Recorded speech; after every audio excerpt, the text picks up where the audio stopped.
یعنی انسان کو یہ تعلیم دی ہے کہ کوئی کام کرو تو اسٹیپ بائی اسٹیپ کرو، آہستگی سے کرو اس کو، تدرج فی الامور، اور دوسری چیز صبر کرو، اور تیسری چیز عدم استعجال، یعنی کسی کام میں جلدی مت کرو۔ یہ تین چیزیں اگر آدمی کی زندگی میں آ جائیں، تدرج فی الامور، اسٹیپ بائی اسٹیپ کوئی کام کرنا، کوئی پریشانی آئے صبر کرنا، اور تیسرے کسی کام میں جلدی نہیں کرنا، اگر یہ تینوں چیزیں آ گئی تو انسان زندگی کے ہر مرحلے میں کامیاب ہوگا۔ بتایا جا رہا ہے کہ جب اللہ زمینوں اور آسمانوں کو بنا رہا تھا، یہ زمین اور آسمان نہیں بنے تھے، تو اس کا عرش کہاں تھا؟ اس کا جواب دیا جا رہا ہے یہ زمین اور آسمان بنے نہیں تھے، اللہ ان کو بنا رہا تھا، تو پھر اللہ کا عرش کہاں تھا؟ بولے وَكَانَ عَرْشُهُ عَلَى الْمَاءِ، اس کا مطلب ہے کہ عرش سے پہلے پانی بنایا گیا ہے، اور پانی کے اوپر اللہ کا عرش۔ کچھ لوگوں نے یہ لکھا ہے کہ جانتے ہیں پانی کے اندر اللہ تبارک و تعالیٰ نے انسان کو پاک کرنے کا جو مادہ رکھا ہے، پاک کرنے کی صلاحیت رکھی ہے۔ کیوں؟ اس لیے کہ یہ عرش سے ٹچ تھی، یہ پانی عرش سے ٹچ تھا، یہ جس پر اللہ تبارک و تعالیٰ مستوی ہے، تو گویا کہ عرش سے ٹچ تھا یہ پانی، تو اللہ تبارک و تعالیٰ نے اس پانی کو طاہر بنا دیا کہ اس سے ہر ناپاکی دور ہو جائے، گندگی دور ہو جائے۔ تو جب اللہ زمینوں اور آسمانوں کو بنا رہا تھا، سوال پیدا ہوا تھا کہ عرش کہاں تھا؟ وَكَانَ عَرْشُهُ عَلَى الْمَاءِ، یہ پانی کے اوپر تھا، اور جب اللہ نے زمین اور آسمانوں کو بنا لیا تو پھر عرش پر مستوی ہوا ہو۔ وَكَانَ عَرْشُهُ عَلَى الْمَاءِ، پھر زمین اور آسمان جب بن گئے، بناتے وقت اس کا عرش پانی کے اوپر تھا، جب آسمان و زمین بن گئے تو وہ عرش پر مستوی ہوا، اور وہ مستوی کیسے ہے اس کی کیفیت مجہول ہے، معلوم نہیں۔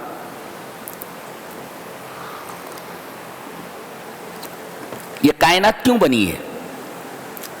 بعض لوگ کہتے ہیں اللہ نے یہ کائنات اپنے کسی پیارے کی وجہ سے بنایا ہے، ایسا نہیں،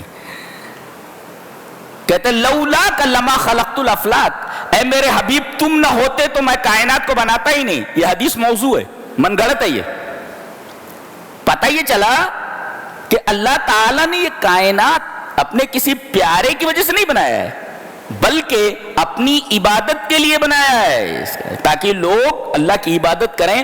تو مقصد تخلیق انسانی یہ اللہ کی عبادت ہے، اور کائنات کو پیدا کر دینے کا مقصد کیا ہے؟ بتایا گیا لِيَبْلُوَكُمْ أَيُّكُمْ أَحْسَنُ عَمَلًا، لی تاکہ، وجہ لام تعلیل، وجہ تاکہ وہ آزمائے کہ تم میں کون سب سے بہترین عمل کرنے والا ہے۔ ایک مفسر لکھتا ہے کہ لم یقل بالاکثر،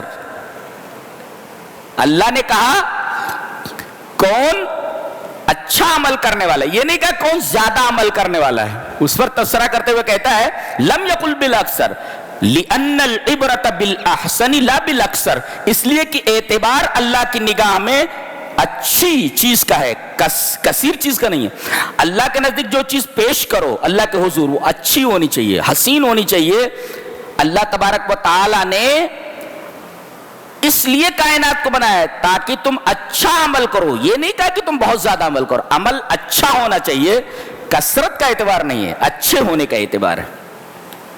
اس کے بعد انسان کی دو فطری قباحتوں اور خرابیوں کا ذکر کیا گیا ہے کہ اللہ تعالی جب کسی انسان کو نعمت دیتا ہے، اور دینے کا لفظ نہیں ہے یہاں، چکھاتے ہیں، اس کا مطلب یہ ہوا کہ دنیا میں جو کچھ نعمتیں دی جا رہی ہیں آدمی خالی چکھ رہا ہے، اصل کھینچ کہاں ہے؟ جنت میں، یہاں تو خالی چکھ رہا ہے۔ اللہ فرما رہا ہے جتنی نعمتیں دی جا رہی ہیں وہ چکھنے کے درجے میں ہیں، گویا یہ دنیا آخرت کا شو روم ہے، خالی اصل نعمتیں وہاں پر ہیں، وہ خالی شو روم ہے، بس دیکھ لو آپ، اصل نعمتیں جنت کے اندر ہیں۔ تو چکھنا، وَلَئِنْ أَذَقْنَاهُ، ذوق مانے چکھنا، ہم چکھا دے رہے، جتنی بھی نعمت آپ کو دنیا میں مل جائے وہ چکھنے کے درجے میں ہے، اصل کھینچ کہاں ہے؟ کھانا کہاں ہے دبا کر کے؟ جنت کے اندر ہے، یہاں آپ چکھ رہے ہیں۔ تو انسان کی دو فطری کمزوریوں کا ذکر کیا گیا کہ ہم جب نعمت دیتے ہیں اور نعمت دینے کے بعد چھین لیتے ہیں تو کہتے ہیں کہ یہ بڑا مایوس ہو جاتا ہے اور ناشکرا ہو جاتا ہے، اور جب ہم تکلیف کے بعد اس کو نعمت عطا کرتے ہیں تو کہتا ہے دیکھو میری مصیبت چلی گئی، رہبت سیئات عنی، میری مصیبت چلی گئی، اور پھر اترانے لگتا ہے اور فخر کرنے لگتا ہے۔ ابھی دیکھو دو خرابیاں ذکر کی گئی۔ آدمی کو سوچنا چاہیے کہ جس نے نعمت دے کر کے چھینا ہے وہ دوبارہ بھی دے سکتا ہے۔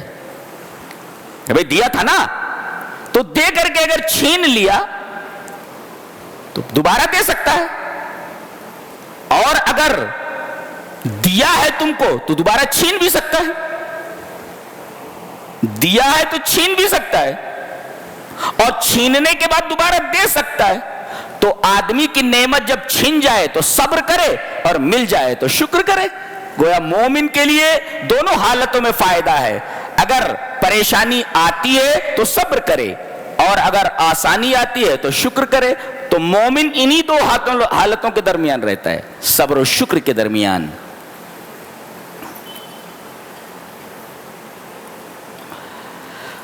اس کے بعد حضرت نوح علیہ السلام کا واقعہ بیان کیا جا رہا ہے۔ یہ پہلا رسول ہے، آدم کے بعد یہ جو ہے پہلے رسول ہے۔ آدم نبی ہیں، یہ رسول ہے۔ انہوں نے اپنی قوم کو 950 سال اللہ کی طرف بلایا۔ اللہ فرما رہا وما آمن معہ الا قلیل۔ 950 سال میں مفسرین نے لکھا ہے کہ کچھ یہی 80 آدمی ایمان لائے تھے۔ آج کتنی پیڑھیاں گزر جائیں، 18 پیڑھیاں گزر جائیں گی اور چند لوگ ایمان لائے۔ وما آمن معہ الا قلیل، تھوڑے لوگ ایمان لائے۔ جب ان کو ان کی قوم کی طرف بھیجا گیا تو قوم جو ہے بہت ہی بحث کرنے والی قوم تھی، تبھی تو کہا گیا فَأَكْثَرْتَ جِدَالَنَا، بہت زیادہ بحث کرنے والی، کثرت سے بحث کرنے والی قوم تھی۔ یہ کون؟ حضرت نوح کی۔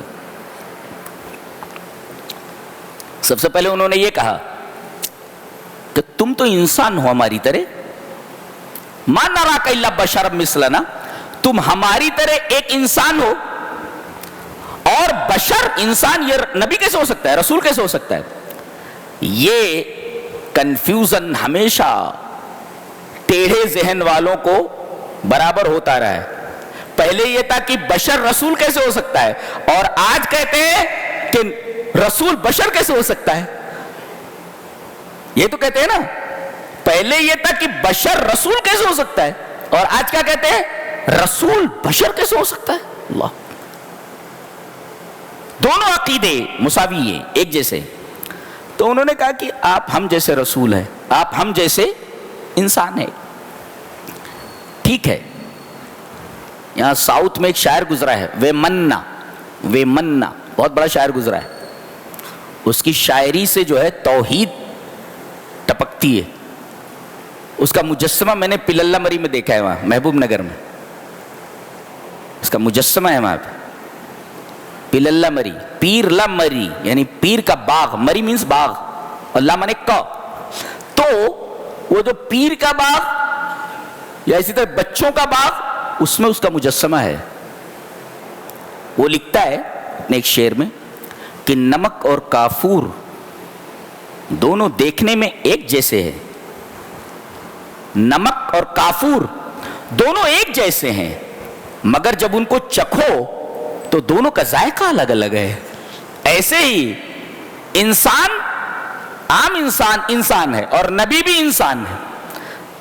دکھنے میں دونوں ایک جیسے ہیں نبی، لیکن دونوں میں فرق یہ ہے کہ ایک کے اوپر وہی اترتی ہے، ایک کے اوپر وہی نہیں اترتی۔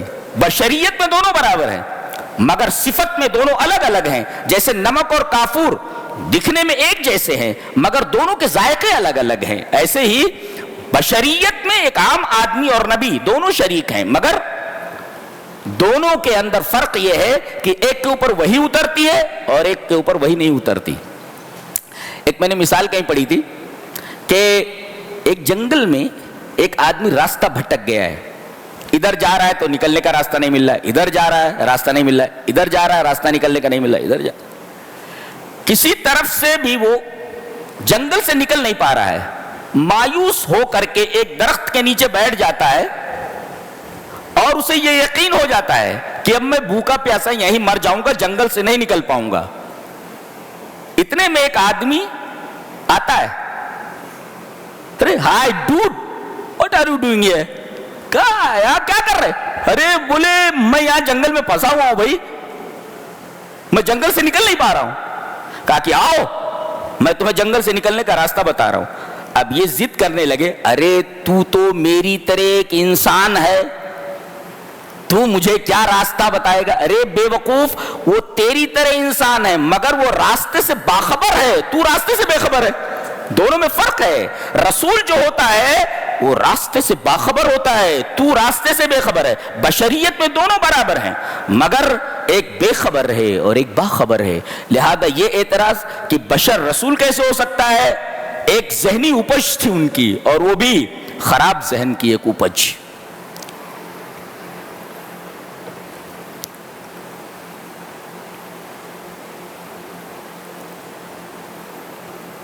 جواب دیا گیا کہ ٹھیک ہے, تم بھی انسان ہو, ہم بھی انسان ہیں, لیکن قال یا قوم ارایتم ان کنت علی بینۃ من ربی, میرے رب کی طرف سے مجھے دلیل ملی ہے, وآتانی رحمۃ من عندہ, اپنی طرف سے اس نے مجھے رحمت نبوہ, سب سے بڑی رحمت نبوت ہے, تو نبوت عطا کی ہے مجھے اور دلیل دی ہے. یہ دیکھیے, تو یہ ضروری نہیں کہ آدمی رسول ہونے کے لیے بشر ہو, ضروری یہ ہے کہ آدمی کے پاس دلیل ہو اللہ کی طرف سے اس کی رسالت کے اوپر.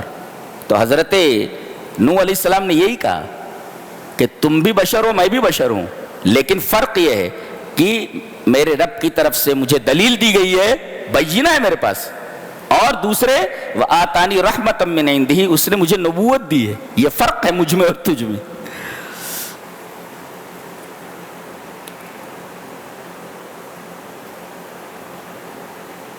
فرمایا گیا یہ جو رحمت اور نبوت ہے یہ کسی کو زبردستی نہیں دی جاتی, کسی کو بس تھوپا نہیں جاتا اگر آدمی اسے ناپسند کر رہا ہے.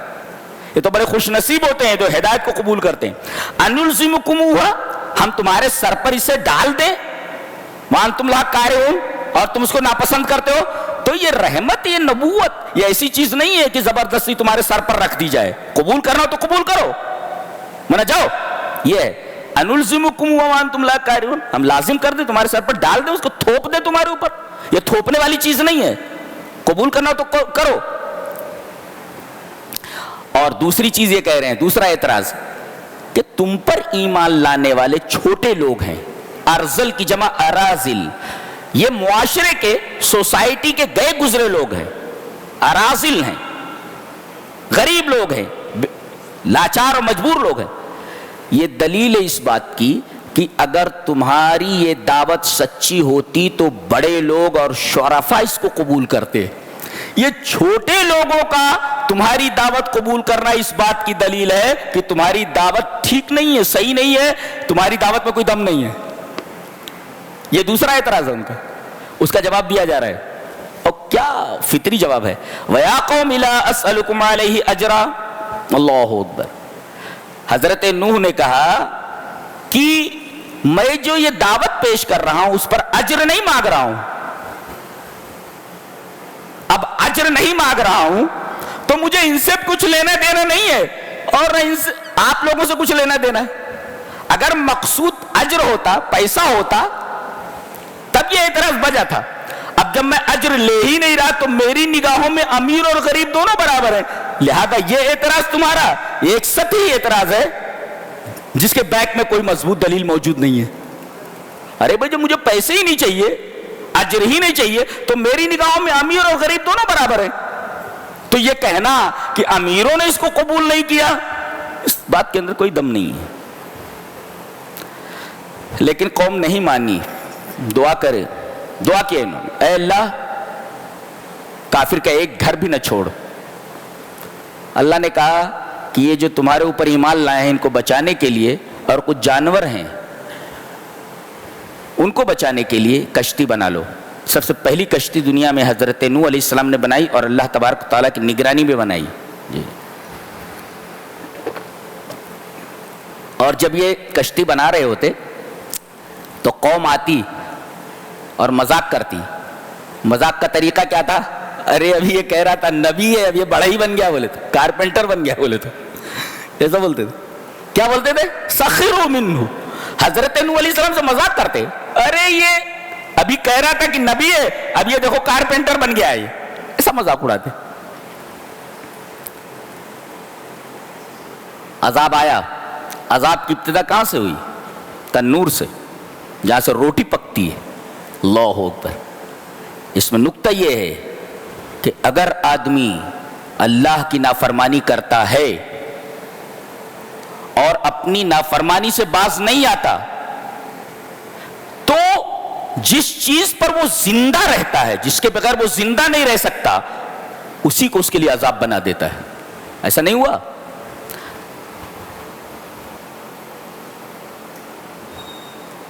وَأَمَّا عَادٌ فَأُهْلِكُوا بِرِيحٍ صَرْصَرٍ عَاتِيَةٍ. یہ حضرت ہود علیہ السلام کی قوم ہے جن کا بیان آگے ہے. جب ہود کی قوم نے نبی کی دعوت پر لبیک نہیں کہا، جب عذاب آیا تو جانتے ہیں کس چیز کو عذاب بنا دیا گیا؟ ہوا کو. دیکھیے ہوا کے اوپر مدار حیات ہے. اگر ہوا نہ ملے تو آدمی زندہ نہیں رہ سکتا. ہوا کے بغیر، کھانے کے بغیر تو 2-4 روز زندہ رہ سکتا ہے، لیکن ہوا کے بغیر آدمی زندہ نہیں رہ سکتا. اس پر مدار حیات ہے. اللہ تعالیٰ نے اسی اہم چیز کو، انسان کی بنیادی ضرورت کو نافرمانی کرنے پر عذاب بنا دیا. صرف اتنا کہا کہ اپنی اسپیڈ بڑھا دے. اسپیڈ بڑھ گئی، پوری کی پوری قوم تباہ و برباد کر دی گئی اسی ہوا کی وجہ سے جی. تو یہ عذاب تنور سے آیا جس سے آدمی روٹیاں کھاتا ہے، جس سے غذا حاصل ہوتی ہے. اللہ تبارک و تعالیٰ نے تنور کو عذاب بنا دیا. وہیں سے عذاب کی شروعات ہوئی اور پانی بڑھتا گیا. کشتی میں سارے لوگ بیٹھ گئے جتنے بھی ایمان لائے تھے، اور وہ جانور جو پانی میں زندہ نہیں رہ سکتے، یہ سوچو، جو جانور پانی میں زندہ نہیں رہ سکتے تھے ان کو ان کے جوڑے جوڑے نر اور مادہ کشتی میں سوار کر لیے گئے اور کشتی چل رہی ہے. موجیں کیسی ہیں؟ وَهِيَ تَجْرِي بِهِمْ فِي مَوْجٍ كَالْجِبَالِ. پہاڑ کی طرح موجیں ہیں. موجیں ہیں جیسے پہاڑ. اتنا بڑا طوفان آیا تھا. کشتی جا رہی ہے. اس میں ایک نکتہ بڑا اچھا بیان کیا ایک مفسر نے کہ جب کشتی تیار ہو گئی اور تنور ابل پڑا، عذاب کی شروعات ہو گئی، تو آپ نے کہا جلدی جلدی آ جاؤ. سارے لوگ جو ایمان لائے تھے وہ جلدی جلدی کشتی میں آ کر کے بیٹھ گئے، اور جانوروں کو ایک دفعہ کہا تو سارے جانور آ کر کے بیٹھ گئے. ایک مفسر نے کہا کہ 950 برس تک انسانوں کو بلائے لیکن انسان نہیں آئے. ایک بار کہنے پر سارے جانور آ گئے. تو کبھی کبھی ایسا ہوتا ہے کہ انسان جانوروں سے بھی گیا گزرا ہوتا ہے، تبھی تو کہا گیا بلہم اضل، یہ جانوروں سے بھی گئے گزرے ہیں. اللہ تبارک و تعالیٰ نے کئی بار یہ فرمایا کہ کبھی کبھی جانور جو ہوتا ہے وہ انسانوں سے اچھا ہوتا ہے، اچھا ہوتا ہے، اور انسان جانوروں سے بھی گیا گزرا ہوتا ہے. اور دوسرا نقطہ یہ بیان کیا، چڑھو وقال ارکبوا فیہا بسم اللہ مجریہا ومرساہا ان ربی لغفور رحیم فرمائیے. بہت عجیب و غریب نقطہ ہے. ان ربی لغفور رحیم کہا کہ غور سے سن رہے ہو نا، کشتی میں سوار ہو جاؤ. وقال ارکبوا فیہا، کیسے؟ بسم اللہ مجریہا، یہ اللہ کے رحم سے، اللہ کے نام سے چلتی ہے. وہ مرساہا، اللہ کے نام سے ٹھہرتی ہے. یہ جب بھی آپ موٹر سائیکل اسٹارٹ کریں، یہ آیت کریمہ آپ کے ذہن میں ہونی چاہیے. کار اسٹارٹ کریں تو آپ کے ذہن میں آیت کریمہ ہونی چاہیے کہ ہر سواری اللہ کے حکم سے چلتی ہے اور اللہ کے حکم سے رکتی ہے. اگر آپ جا رہے ہیں کار میں، بریک فیل کر دے اللہ تبارک تعالیٰ تو گاڑی بھی گئی، آپ بھی گئے. گویا ہمیشہ آپ اللہ کی نگاہ میں ہیں. جو بھی گاڑی، جو بھی سواری چلتی ہے وہ اللہ کے نام سے چلتی ہے اور اللہ کے نام سے رکتی ہے. لہذا یہ آیت کریمہ جب بھی آپ کسی سواری پر سوار ہوں برابر نگاہ میں رہنی چاہیے کہ کبھی بھی کچھ بھی ہو سکتا ہے. وقال اركبوا فيها بسم الله مجريها ومرساها ان ربي لغفور رحيم. ان ربی لغفور رحیم جو کہا گیا کہ اس میں سوار ہو جاؤ، بدبخت لوگوں کے اوپر تو آج رحم نہیں ہوگا. تم لوگ کشتی میں آ گئے ہو اس لیے کہ اللہ غفور رحیم ہے، تمہیں ایمان کی دولت دی ہے. سامنے بیٹا ڈوبتا نظر آیا، کافرین ڈوب رہے ہیں، سامنے بیٹا ڈوبتا نظر آیا، کبھی نیچے جا رہا ہے کبھی اوپر آ رہا ہے. حضرت نوح علیہ السلام نے دیکھا اس کو، گھبرا گئے. بیٹا کتنا بھی نافرمان ہو، باپ کا دل اسے تکلیف میں دیکھ کر مطمئن نہیں رہ سکتا، اس کا دل تڑپ اٹھتا ہے. باپ کا دل باپ کا دل ہوتا ہے، ماں کا دل ماں کا دل ہوتا ہے.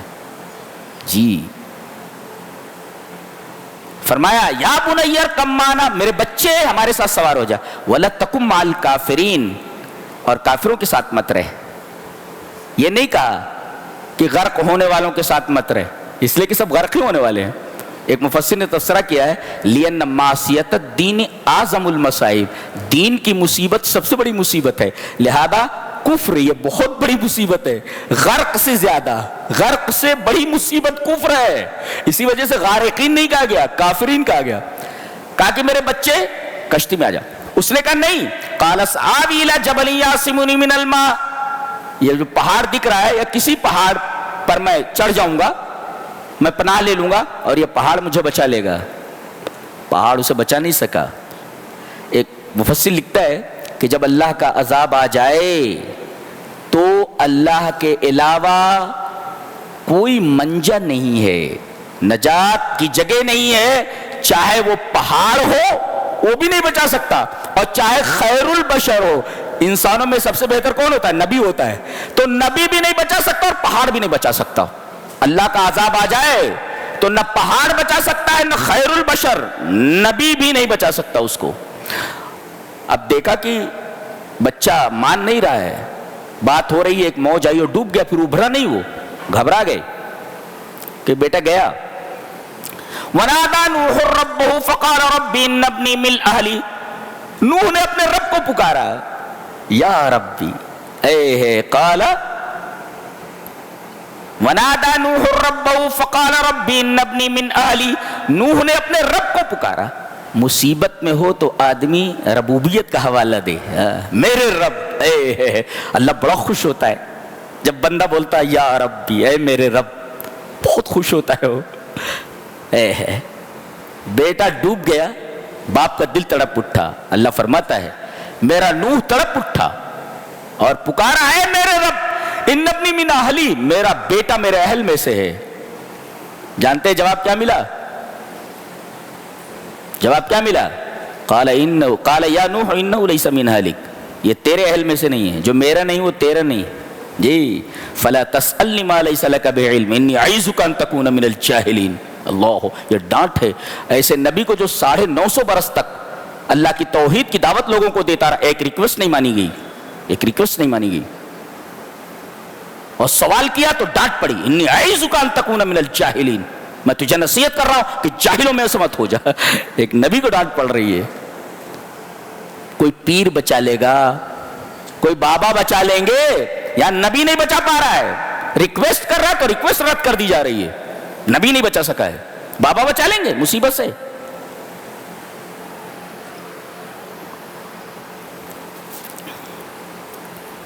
اللہ، فیصلہ آ جائے تو پھر اللہ کے عذاب سے کوئی نہیں بچا سکتا.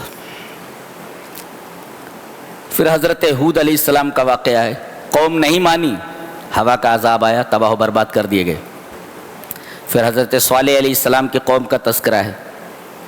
انہوں نے ایک معجزے کا مطالبہ کیا تھا کہ پتھر سے اونٹنی نکال دو. معجزہ ظاہر ہوا، پہاڑ سے اونٹنی نکل آئی، اور وہ بھی گابھن 10 ماہ کی، اور اس نے نکلتے ہی بچہ جنا. اور کہا گیا اس اونٹنی کو کوئی ہاتھ نہیں لگائے گا.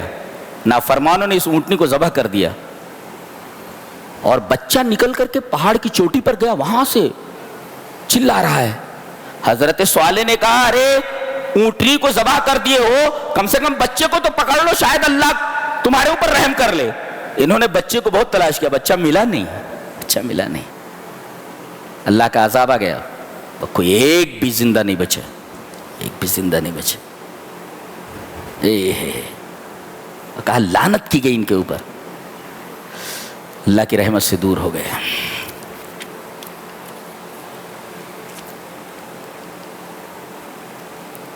اونٹنی کو جس دن ذبح کیا، کہا کہ 3 دن مزے کر لو، جو کھانا ہو کھا لو، جو کرنا ہو کر لو، تمتعوا فی دارکم 3 ایام، only 3 days، 3 دن رہ، ذالک وعد غیر مکذوب، ایسا وعدہ ہے جسے جھٹلایا نہیں جا سکتا، اب تم عذاب کی لپیٹ میں آنے والے ہو، اور تباہ ہو گئے۔ اللہ، عذاب کیسا تھا؟ چیخ ماری، کانوں کے پردے پھٹ گئے، جو جہاں تھا وہیں مر گیا ہو۔ وَأَخَذَ الَّذِينَ ظَلَمُوا الصَّيْحَةُ فَأَصْبَحُوا فِي دَارِهِمْ جَاثِمِينَ، ایک چیخ آئی، اللہ تعالیٰ نے کسی فرشتے کو حکم دیا چیخ مار، اس نے اتنی زور سے چیخ ماری کہ ان کے کانوں کے پردے پھٹ گئے۔ جاسمین، جاسمین کا مطلب ہے لزیم مکانہ فلم یبرح، جو جہاں تھا وہیں رہ گیا، کھڑا تھا کو کھڑا مر گیا، بیٹھا تھا بیٹھا مر گیا، سویا تھا سویا مر گیا، کسی کو سنبھلنے کا موقع نہیں دیا گیا۔ اس کے بعد حضرت ابراہیم کا واقعہ ہے، لوط علیہ السلام کی بستی کو الٹنے کے لیے فرشتے نکلے، اللہ نے بھیجا، تو پہلے چچا کے پاس آئے، حضرت ابراہیم کے پاس، یہ لوط یہ حضرت ابراہیم کے بھتیجے ہیں، یہ چچا ہیں، اب آئے، قالوا سلاما، کہا السلام علیکم، قال السلام، وعلیکم السلام۔ اس کا مطلب جب کوئی کسی کے گھر جائے تو جانے والے کے اوپر ضروری ہے، لازم ہے کہ سلام کرے، اور سننے والا اس کا جواب دے۔ اچھا اچھا، مہمان ہیں آپ، بیٹھیے، تشریف رکھیے۔ فما لبث ان جاء بعجل حنیذ، گئے اور تل کر کے ایک بچڑا لا کر کے رکھ دیا، تلا ہوا بچڑا۔ مہمان نوازی کے آداب میں سے یہ ہے کہ گھر میں جو کچھ ہو مہمان کے سامنے رکھ دو، لیکن اگر اللہ نے نوازا ہے تو کھینچ میں سب سے بہترین چیز بھنا ہوا گوشت، تلا ہوا گوشت، پتھر وغیرہ کا گوشت، یہ بہت بہترین ہے۔ جاء بعجل حنیذ سب سے بہترین کھینچ ہے یہ، دیکھا، جاء بعجل حنیذ، تلا ہوا بچڑا لا کر کے رکھ دیا، گرما گرم۔ اب بچڑا رکھا ہوا ہے، کھینچنا چاہیے نہیں ان کو، بیٹھے ہوئے۔ فلما را، جب انہوں نے دیکھا، ایدیہم لا تصل الیہ، ان کے ہاتھ کھانے کی طرف نہیں بڑھ رہے ہیں، اتنا شاندار کھانا رکھا ہوا ہے، سب بیٹھے ہوئے ہیں، کھینچنا چاہیے نا۔ نکرہم، تو ان کو کچھ اجنبیت سی محسوس ہوئی، واوجس منہم خیفہ، اور ڈر گئے کہ شاید ہمارے دشمن ہمارا نمک نہ کھانا چاہتا ہو۔ اب جب فرشتوں نے دیکھا، یہ انسانی شکل میں تھے، انہوں نے دیکھا کہ یہ ڈر گئے ہیں، اور ان کی بیوی بھی جو بڑھیا تھی وہ دروازے کی اوٹ میں کھڑی ہوئی تھی، وہ بھی دیکھ رہی تھی۔ قالوا لا تخف، آپ مت ڈریے، ہم انسان نہیں ہیں، ہم فرشتے ہیں، انسانی شکل میں آئے۔ تب ان کی جان میں جان ہے، اچھا آپ لوگ فرشتے ہیں، انسانی شکل میں آئے ہیں۔ اچھا، اس سے پتہ چلا کہ نوری مخلوق کھانا نہیں کھاتی، اس کو کھانے کی ضرورت نہیں ہوتی۔ کہتے ہیں رسول نور ہیں، ارے بھائی اگر نور کے بنے ہوئے ہوتے تو آپ تو کھانا کھاتے تھے، نوری مخلوق کھانا نہیں کھاتی، لہذا رسول اللہ صلی اللہ علیہ وسلم کے بارے میں یہ کہنا کہ آپ نور کے بنے ہوئے تھے بالکل غلط بات ہے، اس لیے کہ نورانی مخلوق کھانا نہیں کھاتی، اب نور کے بنے ہوئے نہیں۔ دیکھو نوری مخلوق کھانا نہیں کھا رہی ہے، اس کو کھانے کی ضرورت نہیں ہوتی، انسانی شکل میں آنے کے بعد بھی کھانا نہیں کھاتی۔ اگر رسول نور کے بنے ہوتے تھے تو انسانی شکل میں آنے کے بعد بھی آپ کو کھانے کی ضرورت نہیں تھی، کھانے کی حاجت نہیں تھی، کھانا کی ضرورت۔ اور دوسرے، نبی کو غیب کا علم نہیں ہوتا۔ حضرت ابراہیم اللہ کے خلیل، انہیں معلوم ہے یہ فرشتے ہیں یا انسان ہیں، صاف صاف بتا دیا گیا کہ نبی کو غیب کا علم نہیں ہوتا، ورنہ کوئی سمجھتے کہ یہ فرشتے ہیں تو ایک بچڑا خراب کرنے کی کیا ضرورت تھی جب کھانا ہی نہیں کھا رہے تو؟ اس کا مطلب ہے نبی کو غیب کا علم نہیں ہوتا۔ اس کے بعد کہنے لگے، اب ان کی بیوی جو اوٹ میں کھڑی ہوئی تھی، دیکھا کہ بڈھے ہمارے پہلے بہت ڈر گئے تھے، اب دیکھو کیسے خوش ہو رہے ہیں، تو ہنس پڑی وہ، وامرأتہ قائمۃ فضحکت، لافٹ، ہنسی وہ پیچھے سے کہ بڑھو ابھی جو ہے وہ ڈر گئے تھے, اب دیکھو خوش ہو رہے, پتہ چل گیا کہ یہ فرشتے. اب جب وہ ہنسی تو فبشرناہا باسحاق, فرشتوں نے کہا کہ ہم اللہ کی طرف سے تمہیں خوشخبری دیتے ہیں تمہارے بیٹے کی, بڑے بیٹے اسحاق کی. ومن وراء اسحاق یعقوب, پوتے کی بھی بشارت دے دی. یہ بھی بتایا کہ تمہارے ایک لڑکا ہوگا جس کا نام اسحاق ہوگا, اور اس بیٹے کا بھی ایک بیٹا ہوگا جس کا نام اسرائیل ہوگا, یعقوب ہوگا. اللہ, یہاں بیٹے کی بھی بشارت دے دی اور پوتے کی بھی بشارت دے دی. کہنے لگی قالت یا ویلتا الید وانا عجوز وھذا بالی شیخا, ہائے ہائے, سے مارنے لگے اپنے منہ کے اوپر. کہنے لگی میں بڑھیا ہوں اور میرے یہ شوہر بڈھے ہیں. یہ بڑی عجیب بات ہے, ان ھذا لشیء عجیب, یہ تو بڑی عجیب بات ہے, بچہ کیسے ہوگا. قالوا اتعجبین من امر اللہ, اللہ کے حکم پر آپ کو تعجب ہے, تعجب ہے آپ کو. یعنی اللہ دینا چاہے تو کسی بھی عمر میں بچہ دے سکتا ہے, وہ دے دیا جی, دے دیا. تو یہ حضرت ابراہیم علیہ السلام کا واقعہ تھا. پھر وہ گئے وہاں سے. حضرت ابراہیم علیہ السلام تو لڑنے جھگڑنے لگے, ارے کیوں جو ہے لوط کی بستی کو الٹیں گے آپ لوگ, اس میں کچھ نیک لوگ بھی ہوں گے. کہا کہ نیک لوگوں کو بچا لیا جائے گا نا, جتنے بدماش لوگ ہیں انہی کو اوپر عذاب آئے گا. اور پھر عذاب آیا, بستی کو اٹھا لیا گیا, مرسا تل پٹ کر دیا گیا, کوئی زندہ نہیں بچا. الٹا کر دیا, الٹا کام کرتے تھے, بستی کو الٹ دیا گیا.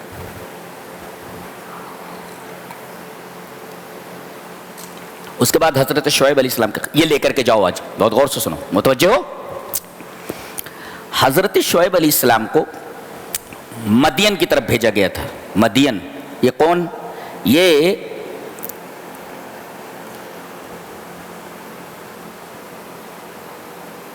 ایک شخص تھے, غالباً یہ حضرت آدم کے ایک بیٹے ہیں. مدین, انہی کے نام پر یہ شہر بسایا گیا تھا, مدین. اسی شہر کی طرف حضرت شعیب کو بھیجا گیا. یہ قوم کافر تو تھی, ایک خرابی اور تھی, یہ پیسہ پورا لیتے تھے, تول کم دیتے تھے.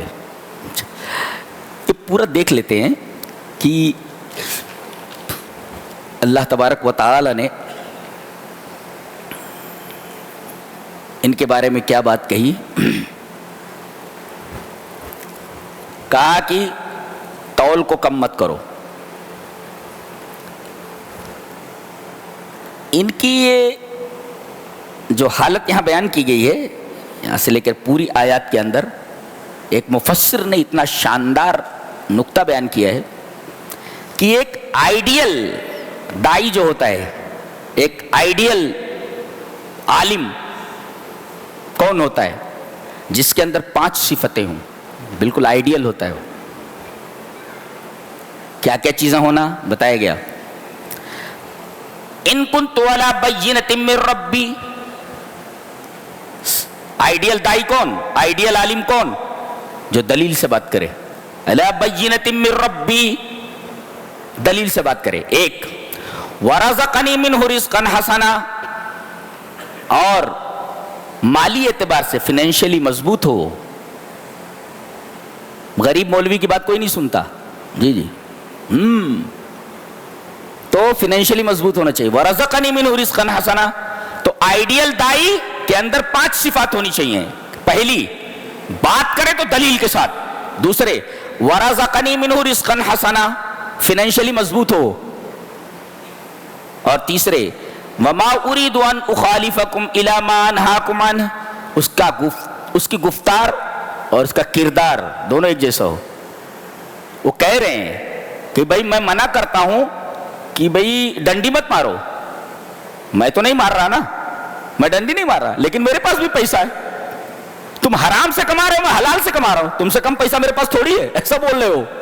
تم سے کم پیسہ میرے پاس تھوڑی ہے, لیکن میں جس چیز سے منع کر رہا ہوں اس چیز کو میں کر نہیں رہا ہوں. یعنی آدمی کے گفتار میں اور کردار میں مساوات ہونی چاہیے. یہاں تو لوگ گفتار کے غازی ہیں, کردار کا غازی کوئی ہے ہی نہیں. تو ایک بینۃ من ربی, عالم دلیل سے بات کرے, فائنینشلی مضبوط ہو, مالی اعتبار سے اچھا ہو. اور تیسرے, اس کی گفتار اس کے کردار میں فرق نہ ہو.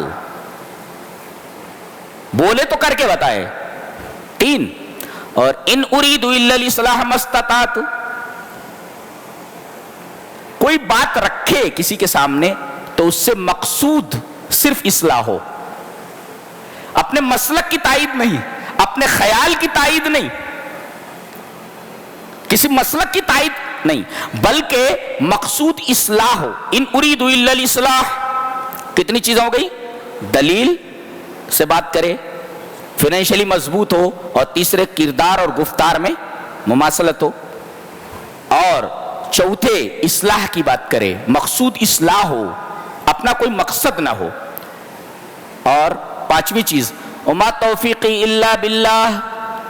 یہ سب سے بڑی چیز ہے کہ محنت کرے، دعوت پیش کر دے، نتیجہ اللہ پر چھوڑ دے. کوئی سنے یا نہ سنے، کوئی مانے یا نہ مانے. وما توفیقی الا باللہ علیہ توکلت و الیہ انیب. یہ 5 صفتیں جس دائی کے اندر ہوں، جس عالم کے اندر ہوں، وہ آئیڈیل دائی ہے اور وہ آئیڈیل عالم ہے.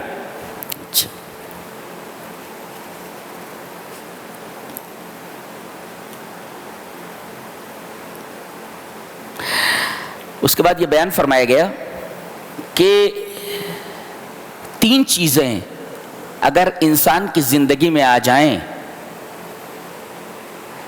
تو انسان کامیاب ہے. کیا؟ ایک تو استقامت. استقامت یعنی کام کو مستقل کرتا رہے، استمرار. کوئی مانے یا نہ مانے. نوح علیہ السلام کی مثال سامنے ہے، استمرار 950 سال تک بلاتے رہے. استقامت اس کو کہتے ہیں، جمع رہے اس کے اوپر. وَلَا تَطْغَوْا. اور جذبات میں نہ آئے.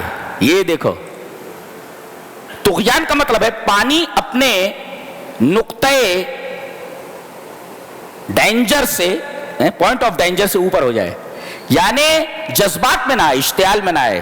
دیکھو استقامت بھی نہیں آج مسلمانوں میں، اور دوسرے بات بات میں جذبات میں آ جاتے ہیں. 2 اور تیسرے وَلَا تَرْكَنُوا إِلَى الَّذِينَ ظَلَمُوا. ظالم لوگوں کی طرف مائل بھی مت ہو. بڑی شاندار بات کہی گئی، ظالم لوگ. یعنی آپ کسی تہذیب میں اپنے آپ کو ضم نہ کریں. آج دیکھو یورپ سے کوئی بھی چیز آتی ہے فوراً آدمی اس کو وحی الہی کی طرح ایکسپٹ کر لیتا ہے. تو ظالموں کی طرف جھکو نہیں. ظالموں کی بات ماننا تو گناہ ہے ہی، ظالموں کی طرف جھکنا بھی بہت بڑا گناہ ہے. ہم کتنا جھکے ہوئے دیکھو. ہم نے ان کی پوری تہذیب اپنے اندر سمو لی، ہم ان کی تہذیب میں ضم ہو گئے ہیں، جبکہ کہا گیا ظالموں کی طرف مائل بھی مت ہو. یہ 3 چیزیں ہونی چاہیے. ایک تو اپنا کام استقامت کے ساتھ کرتے رہیں، استقامت کے ساتھ دین کے اوپر جمے رہے. ایک اور دوسرے جب کوئی بات آ جائے تو آپ جذبات میں مت آئیں. جذبات میں آنے کی وجہ سے کتنی تکلیف ہو رہی ہے آپ کو معلوم ہے. اور تیسرے یہ کہ ظالموں کی طرف جھکنا نہیں. آج ہم ان میں ضم ہو چکے ہیں. یہ تینوں چیزیں مسلمانوں میں نہیں ہیں. اس کے بعد ان نبیوں کے واقعات بیان کرنے کے بعد ایک بڑی پیاری بات کہی گئی، بہت غور سے سنو. کہا گیا کہ یہ جو ہم واقعات بیان کر رہے ہیں وَكُلًّا نَقُصُّ عَلَيْكَ مِنْ أَنْبَاءِ الرُّسُلِ، یہ جو رسولوں کے واقعات ہم بیان کر رہے ہیں، جانتے ہیں ان کا مقصد کیا ہے؟ مَا نُثَبِّتُ بِفُؤَادِكَ، تاکہ تمہارا دل مضبوط ہو. اس سے ایک مفسر نے کہا ہے جب حالات بہت خراب ہو جائیں اور ایسا لگے کہ مسلمانوں کے اوپر ظلم و ستم کے پہاڑ توڑے جا رہے ہیں اور بہت پریشان ہو رہے ہیں، حالات بہت خراب ہو گئے ہیں، تو پھر دل مضبوط کرنے کے لیے انبیاء کے واقعات پڑھے جانے چاہیے تاکہ دل مضبوط ہو. اس لیے کہ اللہ فرما رہا ہے ہم جو انبیاء کے واقعات بیان کر رہے ہیں اس کا مقصد ہے کہ آدمی کا دل مضبوط ہو. پھر حضرت یوسف علیہ السلام کا واقعہ سورہ یوسف. انہوں نے خواب دیکھا اور باپ سب سے زیادہ محبت کرتا تھا ان سے. حضرت یعقوب سب سے زیادہ محبت کرتے تھے حضرت یوسف سے. انہوں نے خواب بیان کیا، اپنا خواب دیکھا کہ یا ابتی، میرے ابا، میں نے 11 ستاروں کو اور چاند اور سورج کو سجدہ کرتے ہوئے دیکھا ہے. قال یا بنی لا تقصص رؤیاک علی اخوتک، اپنے بھائیوں کو یہ خواب بیان مت کرنا. فیکیدوا لک کیدا، یہ تیرے خلاف سازشیں کرنے لگیں گے. اس سے ایک مفسر نے بڑا اچھا نقطہ بیان کیا کہ بعض حاسد ایسے ہوتے ہیں کہ آپ کی نعمتوں کے اوپر تو حسد ہوتا ہی ہے، آپ کے اچھے خواب پر بھی انہیں انتہائی جلن ہوتی ہے کہ اچھا خواب کیوں اس نے دیکھا۔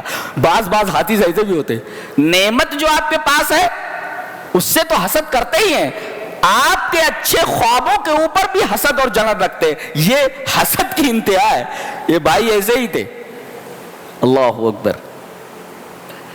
اور ایک نقطہ اور بیان کیا گیا ہے کہ بڑے جب چھوٹوں کو کسی بات سے روکیں تو رک جانا چاہیے۔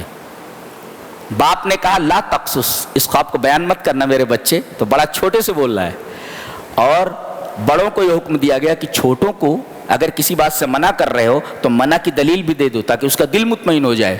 تو کہا گیا فَيَكِيدُ لَكَ كَيْدًا، ہو سکتا ہے تیرے بھائی تیرے خلاف مکر نہ کرنے لگے، چال نہ چلنے لگے۔ تو دیکھو چھوٹوں کو اگر بڑے نصیحت کریں تو بڑوں کی نصیحت کو مان لینا چاہیے چھوٹوں کو، اور بڑوں کو چاہیے کہ اس کی دلیل دے دیں تاکہ چھوٹا مطمئن ہو جائے کہ کیوں منع کیا جا رہا ہے۔ ایسا وہ باپ کی چاہت تھی بہت زیادہ، کہا کہ ابا ہماری طرف زیادہ توجہ نہیں دیتے ہیں، کیا کیا جائے، اس بانسی کو ہٹا دیا جائے، ختم کر دیا جائے۔ میٹنگ بیٹھی ان لوگوں کی، کہا کہ اقتلوا یوسف او اطرحوہ ارضا یخل لکم وجہ ابیکم۔ اس میں ایک بڑا پیارا نکتہ ہے کہ انہوں نے کہا کہ یوسف کو قتل کر دو یا انہیں کہیں لے جا کر کے پھینک دو۔ مقصد کیا تھا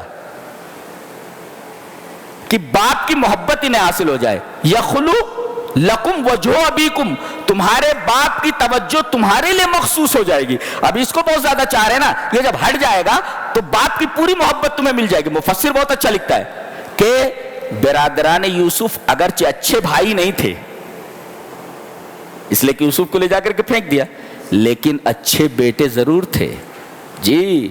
ان کا مقصد یہ تھا کہ باپ کی محبت کی نظریں ہماری طرف خاص ہو جائیں، ہمارے لیے خاص ہو جائیں۔ آج دیکھو کتنے نمازی ہیں، کتنے روزہ دار ہیں، لیکن باپ سے بات کرنا پسند نہیں کرتے، تو تم تو برادران یوسف سے بھی گئے گزرے ہو۔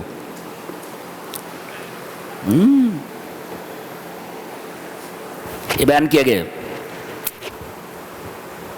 ان کا مقصد باپ کی محبت کو حاصل کرنا تھا۔ بہرحال بہلا پھسلا کر کے لے کر کنویں میں ڈال کر کے آ گئے، اور کرتا نکال لیا ان کا، اور اسے ایک بھیڑ ذبح کر کے اس کے خون میں لت پت کر کے شام میں آئے۔ کہتے شام میں کیوں آئے؟ مفسر بولتا ہے، کہتے شام میں اس وقت اس وجہ سے آئے، نہیں تو آ سکتے تھے، زیادہ دور نہیں تھا وہ کنواں اور وہ فیلڈ جہاں پر یہ لوگ جاتے تھے، تاکہ جب یہ جھوٹ بولیں تو باپ چہرے سے ان کے جھوٹ کو پکڑ نہ لے۔ ایک محقق کہتا ہے کہ قتل ایک ایسا جرم ہے، قتل ایک ایسا جرم ہے یا گناہ یا جھوٹ ایسا جرم ہے کہ آدمی بولنے لگے کہ اس کے چہرے سے پتہ چل جاتا ہے جھوٹ بول رہا ہے۔ اور دوسرے، قتل اتنا خطرناک جرم ہے کہ قاتل کتنا بھی احتیاط برتے، کتنا بھی کیئرفل ہے، کوئی نہ کوئی کلو ضرور جو ہے چھوڑ جائے گا، اور تفتیش کرنے والے اس کلو کو سامنے رکھ کر قاتل تک پہنچ جائیں گے۔ دیکھیے یہ لوگ قمیص لائے، خون میں ڈبو کر لائے، مگر پھاڑا نہیں تھا انہوں نے کہا کہ یہ رہا اس کا کرتا بھیڑیا کھا گیا۔ فوراً حضرت یعقوب تاڑ گئے کہ غلط ہے، اس لیے کہ اگر بھیڑیا کھائے ہوتا تو کرتا پھٹا ہوا ہوتا، اس کا مطلب کلو چھوڑ گئے۔ یہ قاتل کہیں نہ کہیں غلطی ضرور کرتا ہے جس کی وجہ سے اسے پکڑ لیا جاتا ہے۔ یہ قتل اتنا بڑا جرم ہے کہ کتنا بھی کوئی احتیاط برتے ضرور پکڑ لیا جاتا ہے۔ شام میں کیوں آئے؟ اس لیے کہ جب باپ سے جھوٹ بولنے لگے، اور وہ بھی نبی سے جھوٹ بول لیں، تاکہ اندھیرے میں باپ ان کے چہروں سے ان کا جھوٹ نہ پڑ سکے۔ اس لیے کہ the face is index of mind، اس لیے کہ چہرہ جو ہوتا ہے وہ اندروں کا آئینہ دار ہوتا ہے۔ آپ جو بول رہے ہیں نا آپ کے چہرے سے جھلکتا ہے۔ آپ گاڑی میں بیٹھے رہے نا، آپ کے پاس ٹکٹ نہیں ہے، ڈائریکٹ ٹی سی آپ کے پاس آتا ہے، پلیز ٹکٹ بولتے ہو، اس لیے کہ آپ کے اعضا بولتے ہیں۔ ٹی سی آیا تو اسی سے دیکھنے لگتے، ٹی سی فوراً سمجھ جاتا ہے اس کے بعد ٹکٹ نہیں، پکڑ لیتا ہے۔ گویا کہ اعضا بولتے ہیں، قیامت کے دن بولیں گے، کیا تعجب ہے، بولتے۔ اس وجہ سے وہ شام میں آئے تاکہ ان کا جھوٹ نہ پکڑا جا سکے. جھوٹ پکڑا گیا. وجاؤ علی قمیص بدم کذب, جھوٹے خون کے ساتھ قمیص لے کر کے آئے. قال بل سولت لکم انفسکم امرا, فوراً انہوں نے کہہ دیا حضرت یعقوب نے, تمہارے دل نے یہ باتیں گڑھ لی ہیں. کیوں؟ اس لیے کہ بچے نے خواب کیا بیان کیا تھا کہ 11 ستارے, چاند اور سورج سجدہ کر رہے ہیں, تو مر کیسے جائے گا یہ؟ ولما تسجد بالکواکب, ابھی تک تو چاند اور سورج نے اور ستاروں نے اس کو سجدہ ہی نہیں کیا ہے, یہ مر کیسے جائے گا؟ ابھی خواب بیان کے تعبیر کہاں گئی؟ تعبیر سے پہلے مرے گا کیسے یہ, جبکہ خواب سچا ہے؟ اس وجہ سے انہیں یقین نہیں آیا. سمجھے؟ جی جی جی جی. ایک بات لے کر کے جاؤ, کبھی کبھی کوئی چیز جس کو ہم بری سمجھتے ہیں, شر, اس کے اندر خیر ہوتا ہے. باپ کی محبت اچھی چیز تھی, لیکن اس اچھی چیز نے حضرت یوسف علیہ السلام کو کہاں پہنچا دیا؟ کنویں میں. دیکھو, اچھی چیز سے خراب چیز کا نتیجہ نکلا. نتیجہ کیا نکلا؟ خراب. اور کنویں میں ڈالنا جانا ایک خراب چیز ہے, نتیجہ کیا نکلا؟ عزیز مصر کیا پہنچ گئے؟ اکریمی مسوا, وہاں ان کی عزت ہونے لگی. دیکھو, نیچے ڈال دیا گیا تھا, اوپر پہنچ گئے, عزت ہونے لگی. اور ان کے گھر میں عزت ایک اچھی چیز تھی, مگر وہاں سے جیل پہنچ گئے, یہ بری چیز تھی. اچھی چیز سے نتیجہ برا نکلا. اور جیل میں پہنچ گئے, جیل بری چیز ہے, وہاں سے عزیز مصر بن گئے. دیکھو, جیل سے ڈائریکٹ عزیز مصر, ڈائریکٹ وہاں کا بادشاہ. دیکھ رہے ہیں آپ؟ اور اللہ تبارک و تعالیٰ نے اپنی ایک صفت ذکر فرمائی ہے, لطیف. لطیف کا مطلب من یعلم بخفاء الامور ودقائقها وغوامضها, کہ جو ایسی چیزوں کو جانتا ہے جو انتہائی باریک ہوتی ہیں, انسان کی نگاہ اس کے اوپر نہیں جاتی. بظاہر ہم سمجھ رہے ہیں وہ کنویں میں پہنچ گئے, لیکن اللہ یہ کہہ رہا ہے کہ اب یہ مصر کی بازار میں جانے والا, مصر میں جانے والا. دیکھو, اللہ تبارک و تعالیٰ کی صفت لطیف کا پورا یہ واقعہ مظہر ہے. جی, اب وہاں پہنچے, کہتے ہیں کہ جب اس نے گناہ پر آمادہ کرنا چاہا, آمادہ نہیں ہوئے, بھاگے. اب یہ پیچھے دوڑی, حالانکہ جب لائی تھی تو تمام دروازے بند کر دیے تھے. وغلقت الابواب, تمام دروازے بند کر دیے. گناہ کا پورا سامان موجود ہے, کوئی دیکھنے والا نہیں ہے. ایسے میں یہ نوجوان جس کی ابھی شادی نہیں ہوئی ہے, اللہ سے ڈر کر کے دروازے کی طرف بھاگ نکلا. آج لوگ یہ کہتے ہیں نا, ارے آوے کہاوا بگڑا ہوا ہے, میں اکیلا کیسے نیک بن سکتا ہوں؟ تمام لوگ حرام کھا رہے ہیں تو میں ہی حلال کیسے کھا سکتا ہوں؟ یہ شعیب علیہ السلام کی قوم کا مزاج ہے. انہوں نے جب حضرت شعیب بار بار کہتے تھے کہ حرام مت کھاؤ, یہ ناپ تول میں کمی مت کرو, تو کیا بولتے تھے؟ قالوا یا شعیب ما نفقہ کثیرا مما تقول, تیری باتیں ہماری سمجھ میں نہیں آتی. ایک مفسر نے لکھا ہے کہ علماء کی باتیں حرام خوروں کی سمجھ میں نہیں آتی. بہت اچھا لکھا ہے, بہت اچھا. وہ کہہ رہے ہیں کہ بھئی حرام مت کھاؤ, وہ کہہ رہے تیری بات ہماری سمجھ میں نہیں آ رہی ہے, تو حرام کھا رہے ہو نا. ایک عالم بول رہا ہے, نبی بول رہا ہے, اس کا مطلب حرام خوروں کو علماء کی بات سمجھ میں نہیں آتی. کیا بول رہا ہے, پتہ نہیں کیا بول رہا ہے. بھاگے تو کہہ رہے اکیلا چنا کیا بھاڑ پھوڑ سکتا ہے؟ نہیں, گناہوں سے بچنے کے لیے تم بھاگ کر تو دیکھو دروازے کی طرف. دروازے کھلتے چلے گئے. تم بھاگ کر تو دیکھو, دروازے کھولنے والا اللہ ہے. تم پاکیزگی اختیار تو کرو, اللہ راستہ دینے والا ہے. تم حلال کمائی کی طرف بڑھو تو اللہ تبارک تعالیٰ حلال کے لیے دروازے کھولنے والا ہے. اکیلا آدمی بھاگ رہا ہے گناہ سے اور دروازے کھلتے چلے گئے, سارے دروازے بند تھے, دروازے کھلتے چلے گئے. تو تم حلال کی طرف بھاگو تو دروازے کھولنے کی ذمہ داری اللہ کے اوپر ہے, وہ حلال کے دروازے تمہارے لیے کھول دے گا. جی, یہ نقطہ ملا. اور پیچھے سے کرتا پھٹ گیا, پیچھے سے پکڑا اس نے. دیکھو قرآن بولتا ہے گنہگار یہ نہیں, مطلب سامنے سے پھٹا ہوتا. اگر انہوں نے دست درازی کی ہوتی تو کرتا سامنے سے پھٹا ہوتا, پیچھے سے نہیں. فوراً گواہی دینے والے نے گواہی دیا کہ کرتا پیچھے سے پھٹا ہے تو یہ عورت مجرم ہے, دیکھا گیا تو پیچھے سے پھٹا ہے. قال انہ من کیدکن, یہ تمہارا مکر ہے, یہ عورتوں کا. ان کیدکن, لیکن مردوں کا مکر جو ہوتا ہے نا, چلو اس پر کل بحث کریں گے. مردوں کا مکر کتنا ہوتا ہے, مکر کتنے طریقے کا قرآن نے بیان کیا, کتنے لوگوں کا مکر ہوتا ہے, یہی بتا دیتا ہوں. ایک بحث بعد میں کریں گے. ایک ہوتا ہے مکر عورتوں کا, جس کو قید النساء. ایک مکر ہوتا ہے, ایک چال ہوتی ہے قید الکافرین, یہ بھی قرآن میں ہے, وما قید الکافرین الا فی ضلال, ان کا بھی قید ہوتا ہے. اور ایک ہوتا ہے قید الرجال, مردوں کا مکر اور مردوں کی چال ہوتی ہے. یہ تین قسم کی چالیں ہیں, ان پر ہم کل انشاءاللہ بحث کریں گے. اور ان چالوں میں فرق کیا ہے. اس کے بعد یہ جیل میں جب چلے گئے اور انہوں نے تمنا کی کہ مجھے جیل بھیج دیا جائے, قال رب السجن احب الی مما يدعوننی الیہ, یہ عورتیں بھی شامل ہو گئی ہیں مجھے گناہ میں مبتلا کرنے کے لیے, تو اے میرے رب مجھے جیل پسند ہے مگر یہ گناہ پسند نہیں ہے. اللہ کہا کہ اگر تو مجھ سے ان کے مکر کو نہیں پھیرے گا, وَإِلَّا تَصْرِفْ عَنِّي كَيْدَهُنَّ, یہ جو چال چل رہی ہیں تو اصبو الیہن, میں ان کی طرف مائل ہو جاؤں گا, واکم من الجاہلین, اور میں جاہل ہو جاؤں گا. جاہلوں میں دیکھو اس میں بتایا گیا کسی کے پاس اگر حقیقی علم ہوتا ہے تو گناہ سے بچ جاتا ہے وہ, اس لیے انہوں نے کہا گناہ میں مبتلا میں جو ہوں گا وہ جہالت کی وجہ سے ہوں گا, میں جاہل ہو جاؤں گا. اس کا مطلب حقیقی علم آدمی کو زنا میں اور گناہوں میں مبتلا ہونے سے روکتا ہے, جس کے پاس حقیقی علم ہو. یہ رہی کچھ باتیں, انشاءاللہ کل تفصیل سے بحث کریں گے انشاءاللہ. وآخر دعوانا الحمد للہ رب العالمین.